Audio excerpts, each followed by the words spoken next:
Special Operations,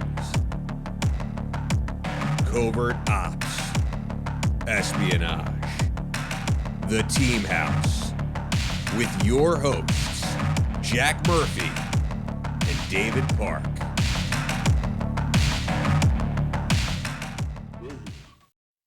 Yeah. And so then, so Haditha, because I know that was a huge op that you wrote in your book.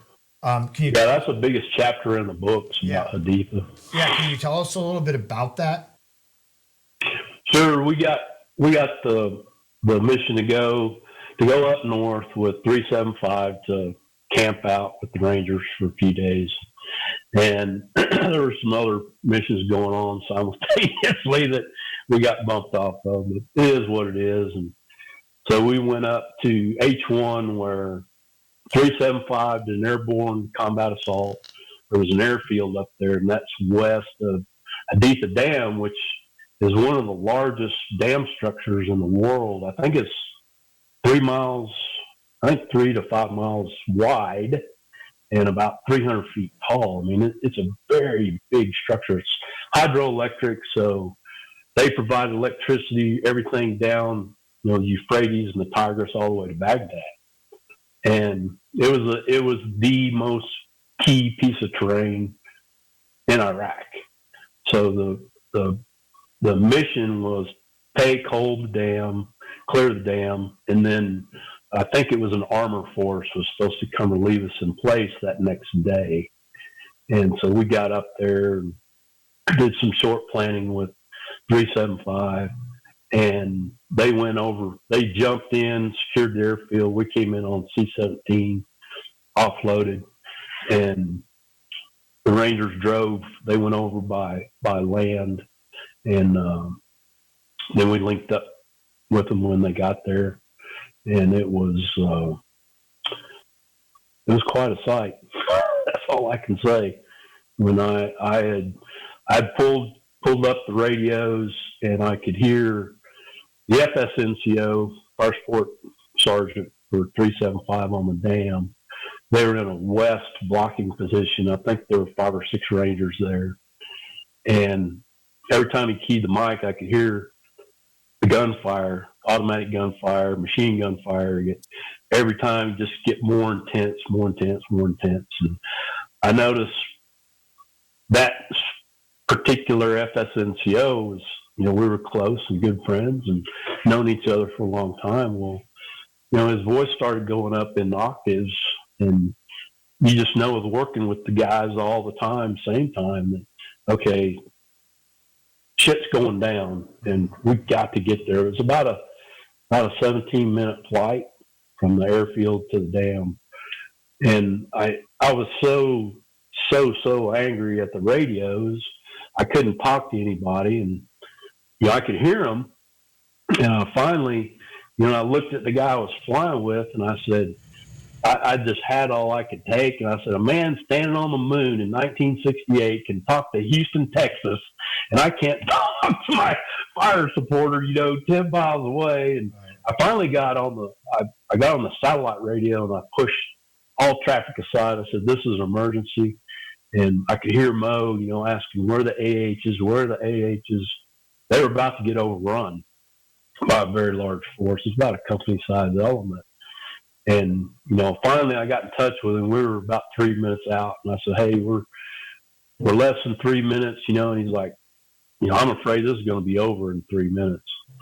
And, I mean, it was very, very intense, and there's a huge lake north of the dam. I can remember we hit the lake, got right on the water, and then bumped up. And when we bumped up, it was one of the most incredible sights I'd ever seen. There were just tracers just everywhere. Of course, company of Rangers and a few of the Delta guys were on the dam, and then they had folks going through it, breaching and clearing that dam. It was a huge, huge structure. And, we saw a very large size element attacking that west blocking position. And when we shot approximately 12 meters in front of that Ranger blocking position. That's how, it was just about to be a knife fight. for that time. So God watched over us and gave us some tailwind to get us there a lot faster. And so we killed that.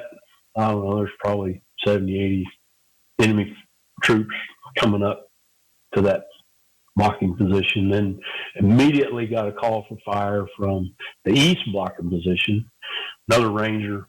And I remember chuckling because it's, these Rangers, and us too, we beat into everybody's head that standard call for fire. Hey, this is me from my position, 360 degrees, 400 meters, marked by, and that's what he was, under stress.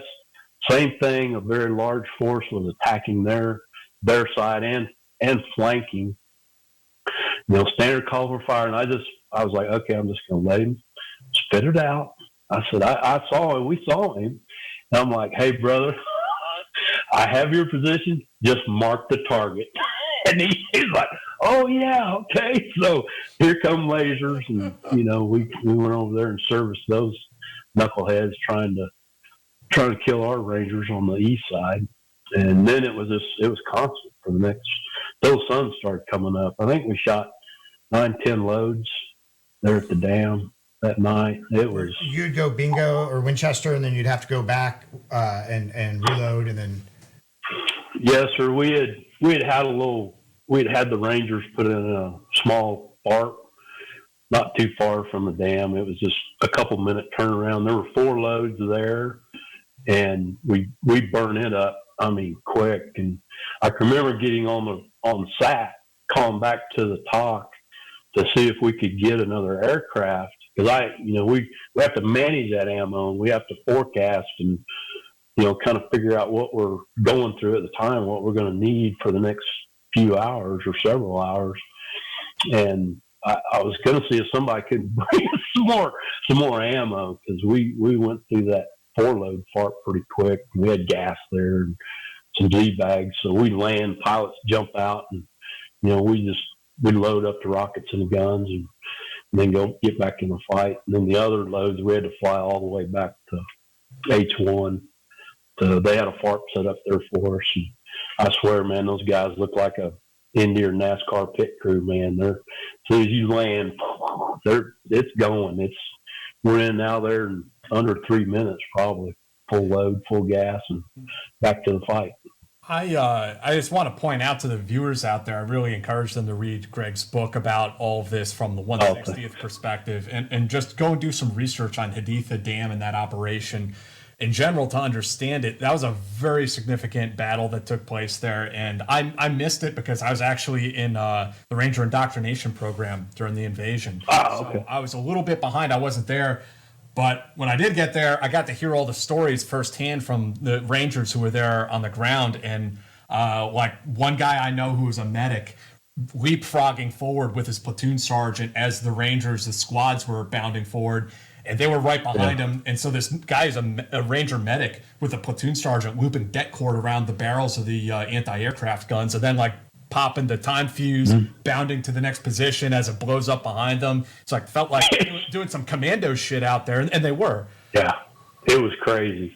It was the craziest thing I'd ever seen, and I had ever even imagined. It was, it was a busy night, and we nobody was killed. We had, I think, 3 injured. I think 3 Rangers were injured. When it all was over with and smoke cleared, and we got them out, got them to the cache. We escorted one of our Chinooks in there a couple nights later and dropped off food and ammo and water for the guys on the dam. But yeah, I think we wound up being there for a week. Our initial vision was 24 hours, but yeah, it is what it is. When you're in the thick of things like that and such a target-rich environment, how long does it take you to go through the armament that you're carrying? Yeah, that's a very good question. We manage it. I mean, I can average 12 to 14 engagements. Managing my minigun, because we carry 14 rockets. So, and not every target will need a rocket. Not every target will need minigun or gal. The 50 cal. So it's up to that each individual attack pilot flying, at that time as to how they, that's what we're trying to do is to look at that target. What can we use to destroy that target? Or is it troops in the open? Is it light armor? Is, things like that. So generally, yeah, I'd say 14, 15 engagements if you, if you're managing right. Plus our M4s and we were dropping hand grenades on groups of folks too. So it's very, very effective. Yeah. Very effective. So in a very thick fight like that, 14 engagements really is not a whole. It's not a whole lot of time on target. What, like an hour maybe in a heavy firefight? No, you'd go through that in a heavy like the dam, 15 minutes.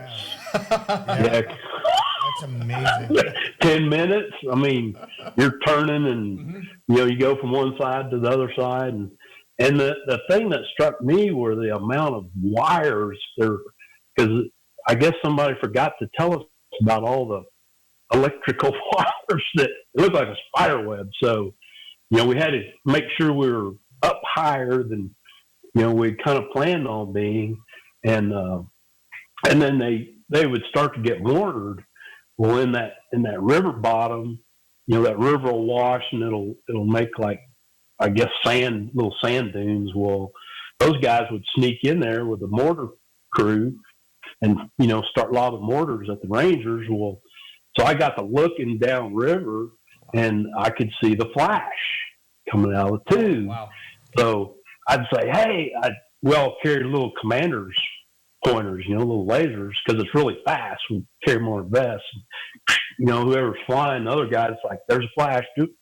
We, okay, I got it. So we just fly down the river. And sure enough, there they'd be. And we, engaging with many. And then go to the next one. You see another flash and another flash. And yeah, so it was a busy time. It was a busy night. Every night. I imagine that in addition just to the battle stress, the stress of combat, it sounds like you had a real sense of responsibility for the troops on the ground. So, did that how much pressure did that add to you when you were doing your turnarounds, when you were going back to the FARP and things like that? Yeah, man, it's again, we have these very, very close relationships with all the guys, and Jack, Dave, and our for me, my job was to protect those guys. We were the archangels, or however you want to look at it or call it. But, my whole mission in life was to protect those. Those were my brothers.